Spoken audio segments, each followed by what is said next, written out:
Hello మా అందరికీ నమస్తే. ఎలా ఉన్నారు? ఇలాంటి బ్లాగులు తీసి చాలా రోజులు అయింది. అయితే ఈ డబ్బులు ఏంటి ఎడబడి ఏంటి అనుకుంటున్నారా? ఈ రోజు మా దొరసనపేట గ్రామంలో శ్రీ గంగనమ్మ అమ్మవారి తల్లికి ఆషాఢ మాస సందర్భంగా మా ఊర్లో కూడా సారీ ఇచ్చే కార్యక్రమం అయితే చాలా ఘనంగా జరిగింది. అయితే ఉదయం గ్రామ ప్రజలందరూ ఆ సారీ తీసుకుని స్టార్టింగ్ నుంచి ఊళ్ళో ఉన్న ప్రధాన ఆలయాలన్నీ తిరుగుతూ, అలాగే మా కమిటీ వాళ్ళు ఇచ్చిన డబ్బులతో చిన్నగా బాణసంచా కూడా తెచ్చి వాటిని కాల్చుకుంటూ అందరూ భక్తి శ్రద్ధలతో అయితే అమ్మవారి ఆలయానికి బయలుదేరాం. అసలు ఈ కార్యక్రమం ఉద్దేశం ఏంటంటే ఆషాఢ మాసంలో గ్రామ దేవత అయినటువంటి శ్రీ గంగనమ్మ అమ్మవారికి సారి సమర్పించడం సాంప్రదాయం.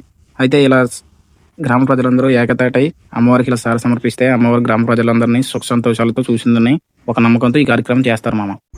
ఇలా తెచ్చిన సారినంతా గ్రామ ప్రజలందరూ అమ్మవారి ముందు ఇలా పొందుపరిచి ఇలా ఒక క్లాత్తో చుట్టూ కట్టేస్తారు. అమ్మవారు అరగించే సమయం కాబట్టి అది పూజ అయిపోయిన తర్వాత హారతి కూడా ఇచ్చారు. అయితే ఈ రోజు మా గ్రామంలో కుల మతాలకు అతీతంగా గ్రామ ప్రజలందరూ ఇలా అమ్మవారికి సారి సమర్పించడం వల్ల మా ఊరు మొత్తం ఒక పండుగ వాతావరణం నెలకొంది.